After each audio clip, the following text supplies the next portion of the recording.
Welcome back to Dolphins United, the platform for Dolphins. You heard me. We want to go ahead and run through the preview of the game on doggone Sunday afternoon, 4 o'clock.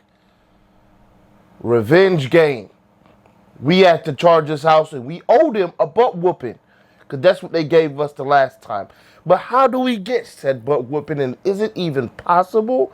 Let's talk about it. All right, let's get the elephant out the room.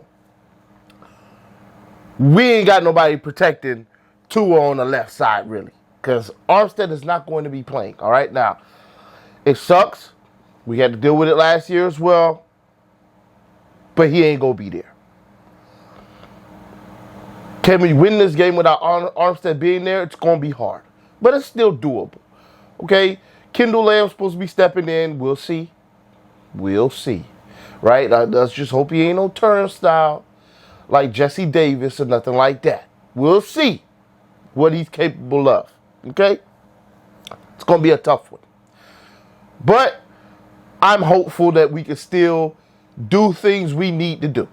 All right? Namely, one of the things that we're going to need to do to be able to win this game is run the doggone football. We got to be able to run the football in this game so that we can take the pressure off Tua and really take the pressure off Tua so he's not stressed during the game, and take the pass rush pressure off Tua as well, because if you're running the ball, they're not coming after the quarterback.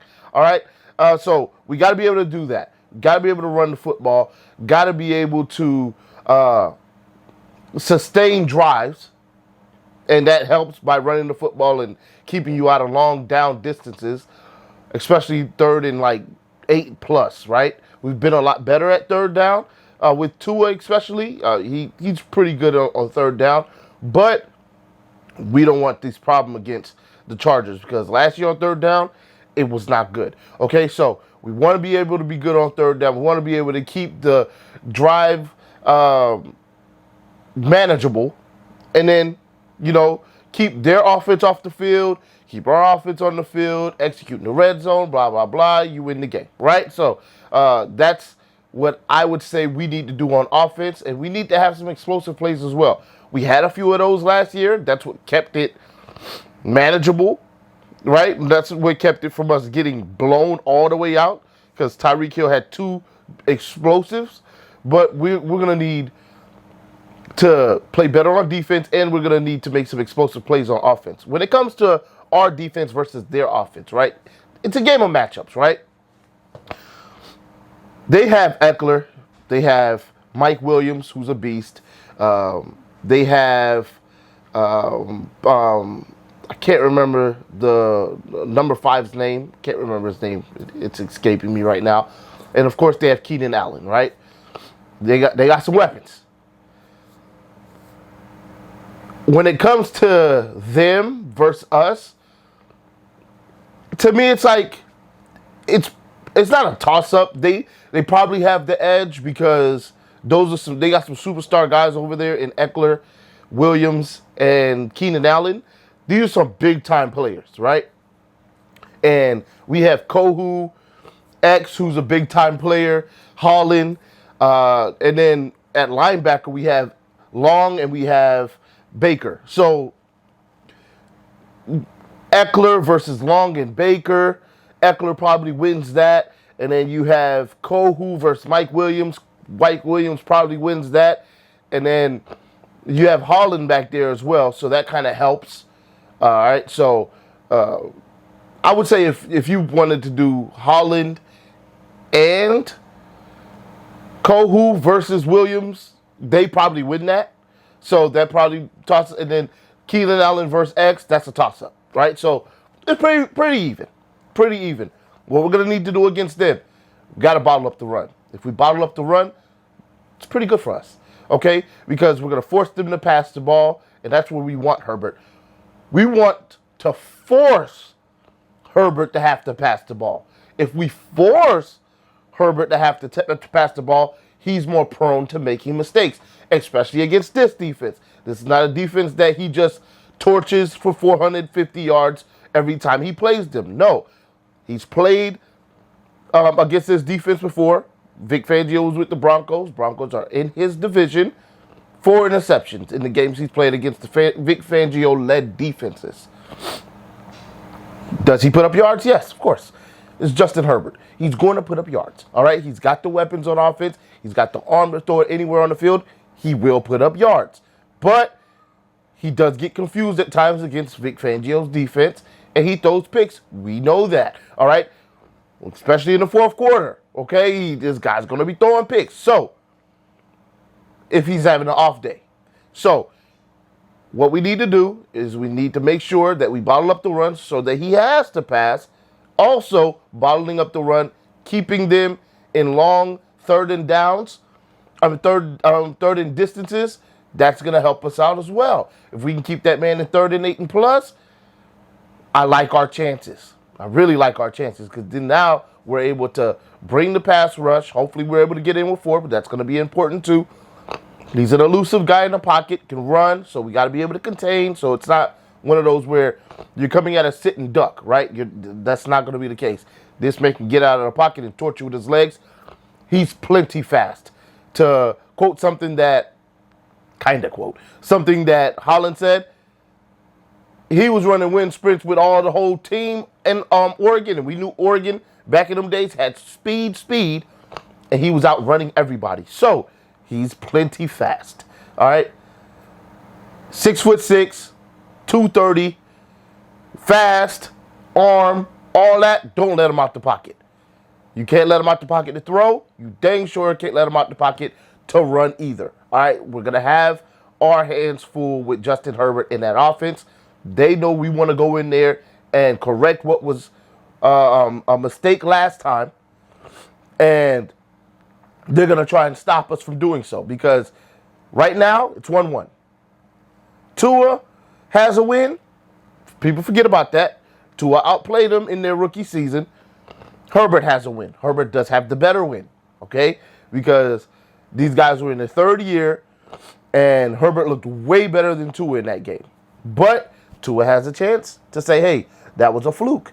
And Herbert has a chance to say, hey, that was no fluke. So that's why I like this game. I like that they put it at 4 o'clock. It's not the premier primetime game in the afternoon. It's not the national game, I don't think. But it's still one of the top 2 games, I think, as well as the Cowboys and somebody else, which the Cowboys are always going to be up there anyway because it's America's team, right? Anyway, when it comes to the game, coaching is going to play a factor as well. We're going to have to be very disciplined. On offense especially, got to be disciplined because the game plan they had last year, they're going to try it again. But don't worry. They're going to have something else up their sleeve just in case we figure that one out, right? That's the way it works. They're going to try it. Hey, can we get them with this still? Dang, no, we can't. All right. We're on to plan A, actually, because that's probably plan B.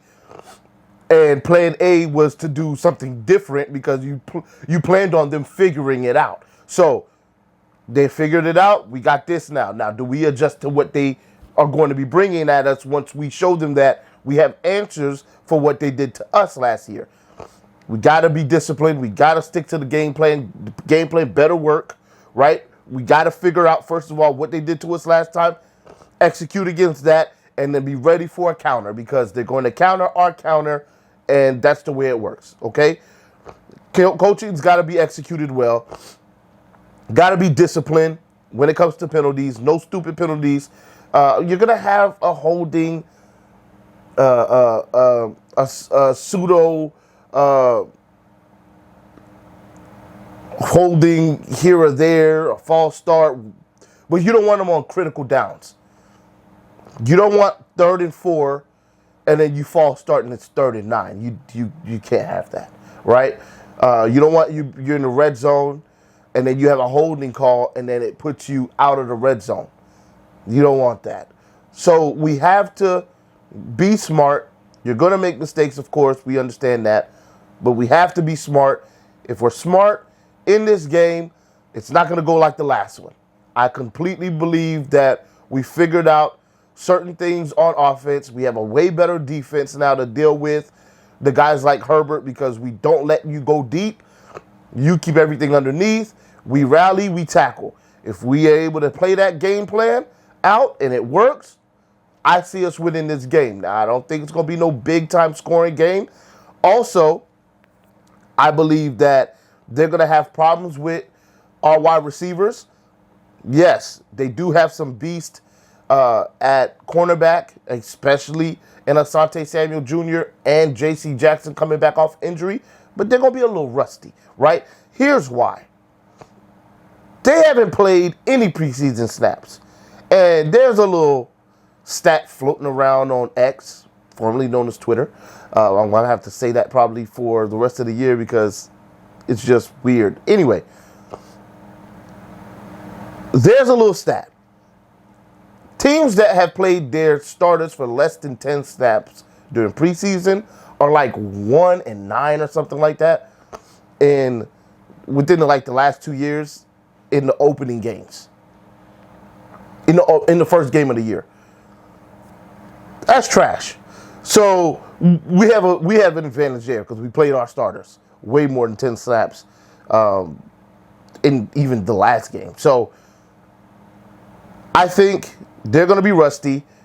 With them being rusty in the first half, we're going to be able to get out to a nice little lead. They're going to be playing catch up. They're going to figure us out, but by then it's going to be too late. We win the game. Here's my prediction, 24-17. We get up out of there. We get our revenge game.